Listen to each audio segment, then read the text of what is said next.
Hatchet by Gary Paulson, Chapter 14. Mistakes. Small mistakes could turn into disasters.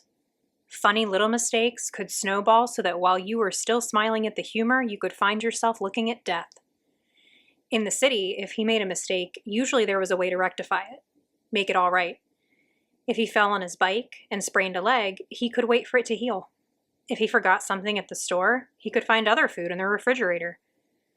Now it was different, and also quick, also incredibly quick. If he sprained a leg here, he might starve before he could get around again. If he missed while he was hunting, or if the fish moved away, he might starve. If he got sick, really sick, so he couldn't move, he might starve. Mistakes. Early in the new time, he had learned the most important thing, the truly vital knowledge that drives all creatures in the forest. Food is all. Food was simply everything. All things in the woods, from insects to fish to bears, were always looking for food. It was the great single driving influence in nature. To eat. All must eat. But the way he learned it almost killed him.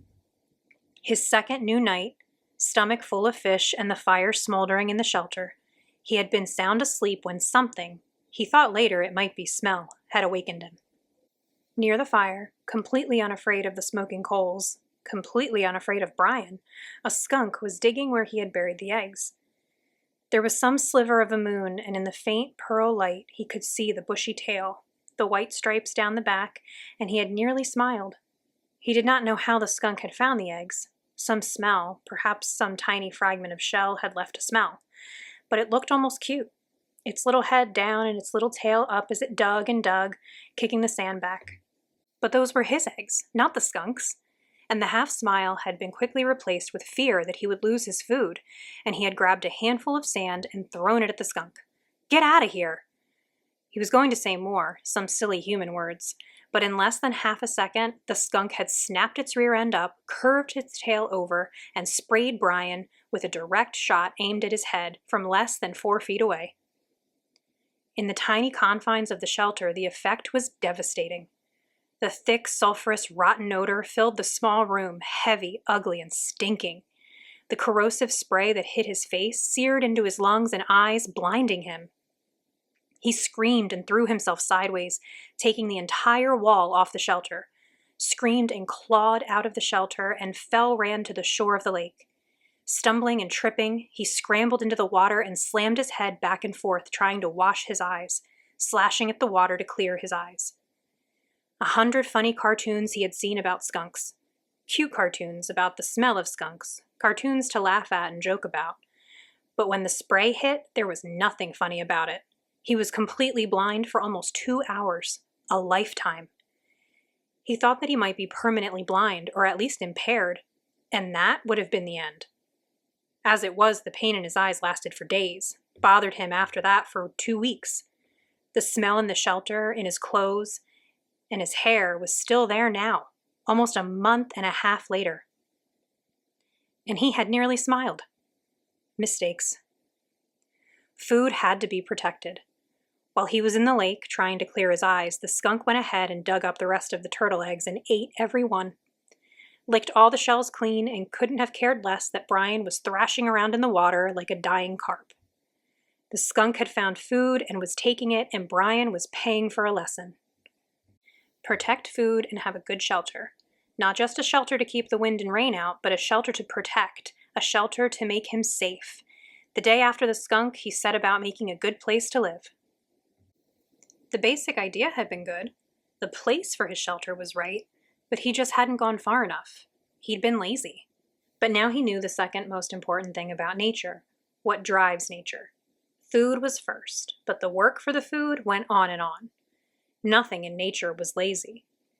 He had tried to take a shortcut and paid for it with his turtle eggs, which he had come to like more than chicken eggs from the store. They had been fuller somehow, had more depth to them. He set about improving his shelter by tearing it down. From dead pines up the hill, he brought down heavier logs and fastened several of them across the opening, wedging them at the top and burying the bottoms in the sand. Then he wove long branches in through them to make a truly tight wall, And still not satisfied, he took even thinner branches and wove those into the first weave. When he was at last finished, he could not find a place to put his fist through. It all held together like a very stiff woven basket. He judged the door opening to be the weakest spot, and here he took special time to weave a door of willows in so tight a mesh that no matter how a skunk tried, or porcupine, he thought, looking at the marks in his leg, it could not possibly get through. He had no hinges, but by arranging some cut-off limbs at the top in the right way, he had a method to hook the door in place, and when he was in, the door was hung, he felt relatively safe. A bear, something big, could still get in by tearing at it, but nothing small could bother him, and the weave of the structure still allowed the smoke to filter up through the top and out. All in all, it took him 3 days to make the shelter, stopping to shoot fish and eat as he went, bathing 4 times a day to try to get the smell from the skunk to leave. When his house was done, finally done right, he turned to the constant problem: food. It was all right to hunt and eat, or fish and eat, but what happened if he had to go a long time without food? What happened when the berries were gone and he got sick or hurt or, thinking of the skunk, laid up temporarily? He needed a way to store food, a place to store it, and he needed food to store. Mistakes. He tried to learn from the mistakes. He couldn't bury food again, couldn't leave it in the shelter because something like a bear could get at it right away. It had to be high somehow, high and safe.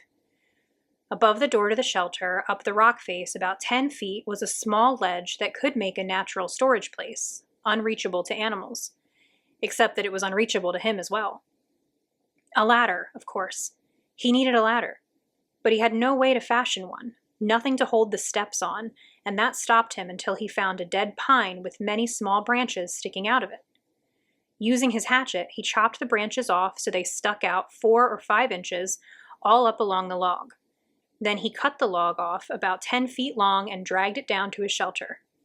It was a little heavy, but dry, and he could manage it.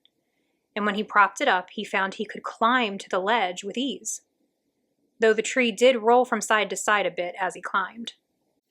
His food shelf, as he thought of it, had been covered with bird manure, and he carefully scraped it clean with sticks. He had never seen birds there, but that was probably because the smoke from his fire went up right across the opening, and they didn't like the smoke. Still, he had learned, and he took time to weave a snug door for the small opening with green willows, cutting it so it jammed in tightly. And when he finished, he stood back and looked at the rock face, his shelter below, the food shelf above, and allowed a small bit of pride to come. Not bad, he had thought. Not bad for somebody who used to have trouble greasing the bearings on his bicycle. Not bad at all. Mistakes. He had made a good shelter and food shelf, but he had no food except for fish and the last of the berries. And the fish, as good as they still tasted then, were not something he could store. His mother had left some salmon out by mistake one time when they went on an overnight trip to Cape Hesper to visit relatives, and when they got back, the smell filled the whole house. There was no way to store fish. At least, he thought, no way to store them dead. But as he looked at the weave of his structure, a thought came to him, and he moved down to the water. He had been putting the waste from the fish back in the water, and the food had attracted hundreds of new ones. I wonder. They seemed to come easily to the food, at least the small ones. He had no trouble now shooting them, and had even speared one with his old fish spear, now that he knew to aim low. He could dangle something in his fingers, and they came right up to it. It might be possible, he thought, might just be possible to trap them, make some kind of pond. To his right, at the base of the rock bluff, there were piles of smaller rocks that had fallen from the main chunk, splinters and hunks from the double fist size to some as large as his head. He spent an afternoon carrying rocks to the beach and making what amounted to a large pen for holding live fish. 2 rock arms that stuck out 15 feet into the lake and curved together at the end. Where the arms came together, he left an opening about 2 feet across. Then he sat on the shore and waited. When he had first started dropping the rocks, all the fish had darted away. But his fish trash pile of bones and skin and guts was in the pond area, and the prospect of food brought them back. Soon, under an hour, there were 30 or 40 small fish in the enclosure, and Brian made a gate by weaving small willows together into a fine mesh and closed them in. "Fresh fish!" he had yelled. "I have fresh fish for sale!" Storing live fish to eat later had been a major breakthrough, he thought. It wasn't just keeping from starving. It was trying to save ahead, think ahead. Of course, he didn't know then how sick he would get of fish.